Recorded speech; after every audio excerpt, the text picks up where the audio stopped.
O estado do Ceará tem um governo perdulário. O governo do estado do Ceará é perdulário. Talvez pelo fato de o Ministério Público cearense não ser realmente o fiscal da lei. O Ministério Público cearense não faz realmente, às vezes, do que ele é para fazer de fiscal da lei. Por isso, também por isso, o estado do Ceará tem um governo perdulário.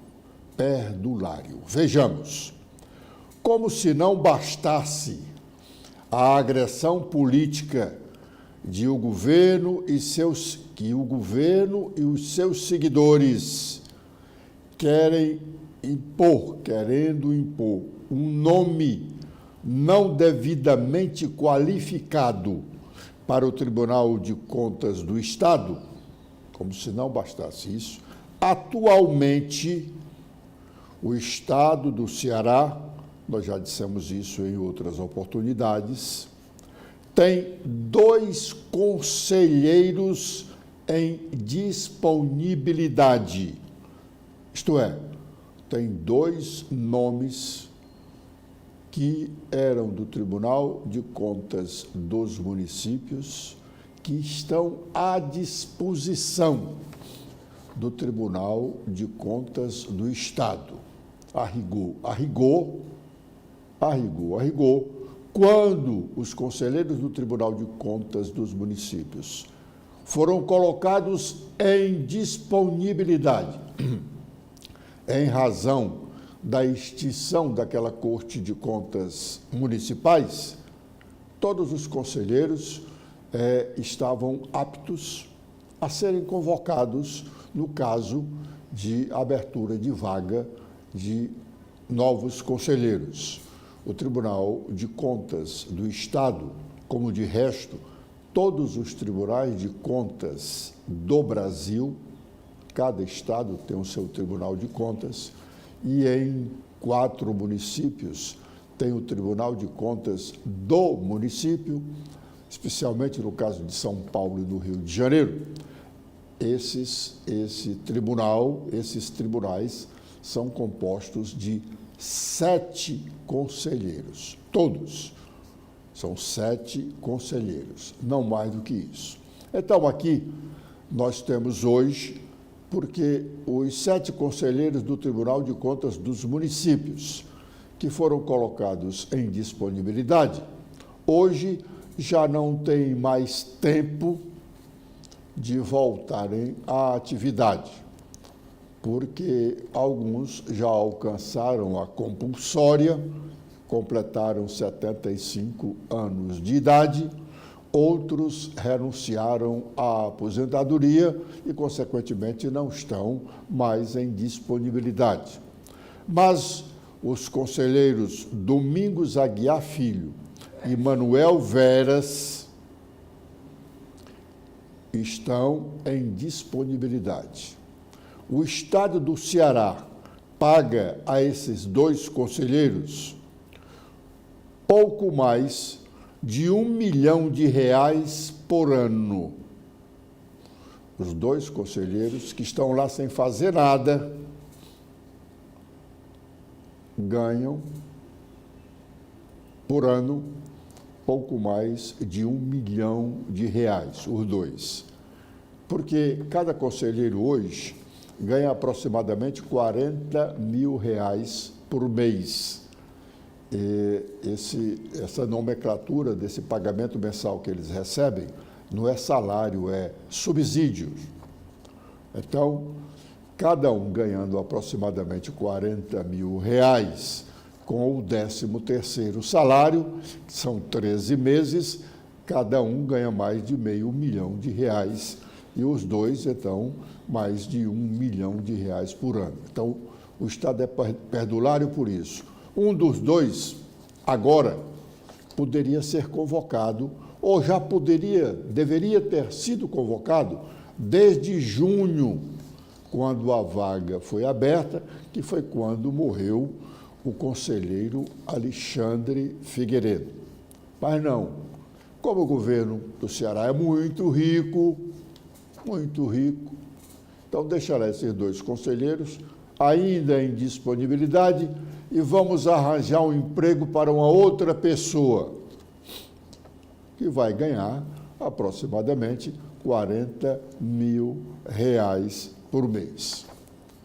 Se nós tivéssemos um Ministério Público atuante, essa situação não estaria acontecendo. Por que não estaria acontecendo? Porque um dos dois conselheiros já teria sido convocado. Se eles não foram considerados inaptos, então eles têm condições de trabalhar. Eles já foram sabatinados pela Assembleia na época em que foram nomeados conselheiros do Tribunal de Contas dos municípios. E se estão em disponibilidade, por que não trabalhar? Por que não serem convocados? Eu tenho a impressão que ainda há tempo. De o governo economizar um pouco mais. E um desses dois ser convocados para a vaga que há no Tribunal de Contas do Estado do Ceará. Não é crível você ter duas pessoas ainda em condições aptas ao trabalho estarem ganhando do Estado sem trabalhar e tendo local para eles trabalharem, ou para um deles trabalhar. Se não existisse a vaga no Tribunal de Contas do Estado, não se estaria cuidando disso, porque nenhum dos que estão em disponibilidade poderia ser convocado se não há a vaga. Mas a vaga existe desde junho deste ano e o Estado não os convoca, embora eles estejam aptos para o trabalho. Para que eles ficassem impedidos de serem chamados de volta ao trabalho, era preciso que uma decisão judicial os considerassem inaptos, e não é o caso. Hoje, a Comissão de Constituição e Justiça da Assembleia Legislativa, em caráter extraordinário, pode precipitadamente fazer a sabatina da senhora Omélia Santana, indicada para o cargo vago de conselheiro do Tribunal de Contas do Estado do Ceará, de modo a que, se a Comissão de Constituição e Justiça fizer a sabatina hoje, amanhã o plenário estará em condições de votar, aprovar o nome da indicada e o governador Eumano de Freitas em condições de nomeá-la para o cargo vitalício. Eu repito, precipitadamente, porque esse processo legislativo, principalmente em razão da importância e do questionamento que se tem levantado quanto a essa indicação, esse processo legislativo deve seguir rigorosamente o rito estabelecido pelo regimento interno da Casa. Repito precipitadamente, porque já citamos o exemplo aqui da primeira emenda à Constituição do Estado, em dezembro de 2016, para extinguir o Tribunal de Contas dos Municípios. Essa emenda foi considerada inconstitucional também por não ter seguido o rito ordinário estabelecido para votação de propostas de emenda à Constituição. Mas como eles queriam acabar com o TCM rapidamente, não deram bolas para o regimento. E o Supremo Tribunal Federal disse, não, basta, calma, tenha calma. Você tem que votar seguindo todo o processo legislativo. Para cada matéria, para cada projeto de lei, para cada emenda à Constituição ou lei complementar, há um ordenamento que é estabelecido, se não pela Constituição, mas também pelo próprio regimento da respectiva Casa Legislativa. Por isso é que eu digo que precipitadamente, porque hoje não é dia do calendário, não estabelece reunião da Comissão de Constituição e Justiça. Ela está sendo convocada extraordinariamente para tratar de um assunto extraordinário. Não é todo dia que a Assembleia se depara com uma indicação de nomes para um Tribunal de Contas. Portanto, deveria esse projeto, essa sabatina, acontecer num dia normal de sessão. Mas ainda há regimentalmente a possibilidade de, no curso da sessão que está programada para hoje, algum deputado pedir vistas da matéria. E o presidente da sessão não pode, o presidente da Comissão de Constituição e Justiça não pode negar o pedido de vista.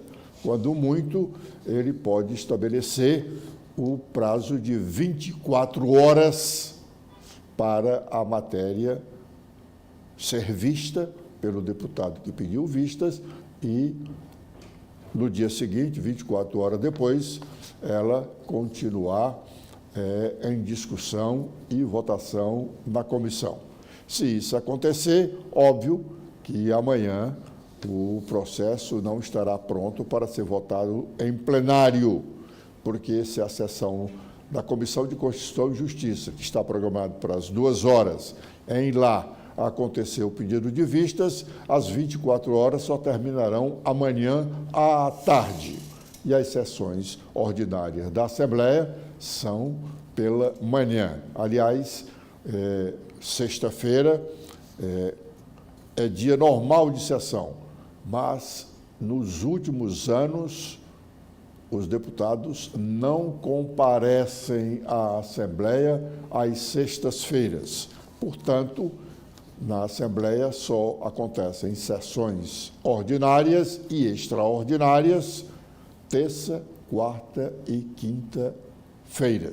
Os deputados só trabalham 3 dias por semana.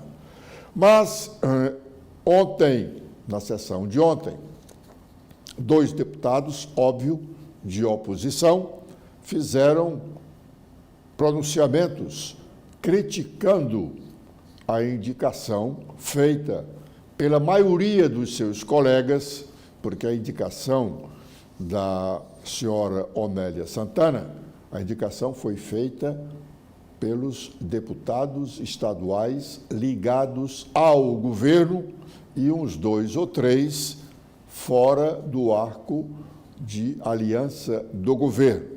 É muito difícil um deputado ser abordado, mesmo da oposição, com um pedido de apoiamento para a indicação do nome de uma senhora, ele se recusar. Geralmente os deputados não se recusam a emprestar apoio às iniciativas dos colegas, embora a oposição não tenha o hábito de pedir apoio para suas matérias de oposição ao governo, pedir apoio dos governistas e idem em relação aos governistas. Bom, mas o primeiro pronunciamento contra a indicação da senhora Onélia Santana para uma vaga no Tribunal de Contas do Estado, foi feito pelo deputado Sargento Reginauro. Vamos ouvi-lo.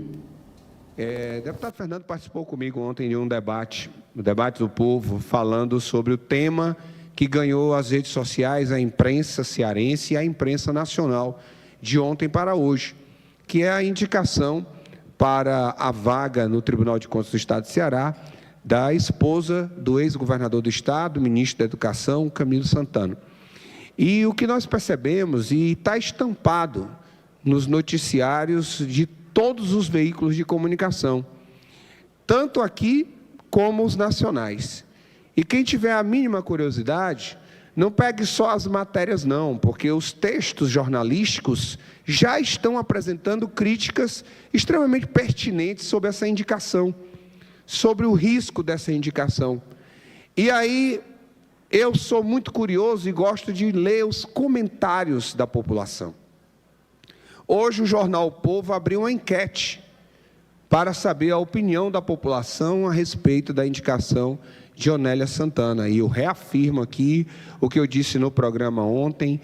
Eu não conheço Onélia Santana, secretária de Estado, não tenho nada contra a figura, a mulher, enfim. Isso aqui é contra esse tipo de mecanismo que está sendo adotado nacionalmente. É o 5º ministro do governo Lula a indicar uma esposa para um órgão tão delicado, tão sensível. É o conselheiro que vai aprovar ou desaprovar as contas do governador e dos prefeitos. A grande maioria dos prefeitos do estado de Ceará é aliado do governador e do marido da então possível conselheira Onélia. Haverá isenção? É essa questão que está sendo colocada. E aí durante o debate, foi lido uma postagem do que está sendo já informado, vai ser secretário do governador, na mudança aí de secretariado, e foi secretário de Camilo Santana, jornalista conhecido, Chagas Vieira, de que nós estaríamos punindo Onélia Santana por ela ser esposa do ministro. Eu diria que quem está, na verdade, nesse momento, colocando Onélia Santana numa situação constrangedora, não é, de fato, quem está indicando o nome dela para essa vaga. E quem está chancelando essa indicação. Ela não precisaria passar por isso. Ela não precisaria estar passando por isso, está exercendo uma função de secretaria. Há notícias de que exerce um bom trabalho como secretária, não precisaria estar passando por esse constrangimento público nacional de ter realmente agora o seu nome colocado para essa vaga. Então, eu ainda acho que temos tempo para que o governador Elmano, para que os deputados do PT nessa casa, para que o próprio esposo Camilo Santana recuem dessa indicação. Recuem. Isso não é bom para a imagem do PT, para a imagem do governo. Como é que eu coloco uma pessoa da família? Ela é da família PT. Ela tem uma história dentro do partido junto com o seu marido. Como é que ela vai ter isenção para analisar contas do próprio Partido dos Trabalhadores? Isso é ruim. É ruim para o Estado, é ruim para o governo. Repensem. Ainda há tempo de voltar atrás nessa indicação. Bom, o segundo deputado a tratar do assunto foi o deputado Alcides Fernandes. Ele, além da crítica, acrescenta uma denúncia que já saiu por aqui também e que é grave e nos obriga a repetir que se o Ministério Público Cearense, realmente atuasse como fiscal da lei, a situação não seria de calamidade, como denuncia o deputado Alcides Fernandes. Vamos ouvi-lo. a indicação da Onélia Santana ao Tribunal de Contas do Estado, o TSE. Mas não é apenas a nomeação. Aqui está em jogo o futuro da nossa transparência, da nossa democracia e da nossa independência das nossas instituições. Senhores, a família Santana já tem tomado para si uma série de cargos e salários exorbitantes do Estado. Mas aqui eu quero destacar apenas um fato. Tiago Santana. Alguém conhece o Tiago Santana? É o irmão do Camilo, o presidente do Instituto Mirante. Instituto que foi criado no último ano do mandato do Camilo. Em menos de um ano de criação, já recebeu do governo do Estado 150 milhões de reais. E hoje, em 2024, o Instituto já recebeu um montante total, ou pode ser chamado assim, um presente final de ano de 250 milhões de reais. E para finalizar, o artigo 71 da Constituição do Estado diz que o conselheiro do tribunal deve ter conhecimento jurídico, contábeis, econômicos e financeiros. Entretanto, a senhora Onélia Santana tem apenas um requisito: ser mulher do Camilo Santana. E por esta razão, votaremos contra. Votaremos contra. Porque essa votação é colocar o rato para cuidar do queijo, o gato para cuidar do peixe e a raposa para cuidar do galinheiro. Reflitam. Bom, essa história desse Instituto Mirante já foi objeto de comentários nossos aqui em mais de uma oportunidade. Realmente escandaloso. Só no ano de 2022, coincidentemente, no ano da eleição, esse instituto do irmão do ex-governador Camilo Santana recebeu da Secretaria de Cultura do Estado mais de 100 milhões de reais. 100 milhões de reais. 100 milhões de reais é uma importância tão grande que muitos brasileiros não sabem contar esse montante de dinheiro. 100 milhões de reais. Isso para um instituto. Não é uma construtora, uma grande construtora responsável por obras civis de vulto, construir uma longa estrada, quilômetro de rodovia, tanto faz ser uma CE como uma BR, ser do Estado como da União, é muito dinheiro. Então, só uma construtora de obras pesadas estariam em condições de faturar, num ano rapidinho ali, 100 milhões de reais.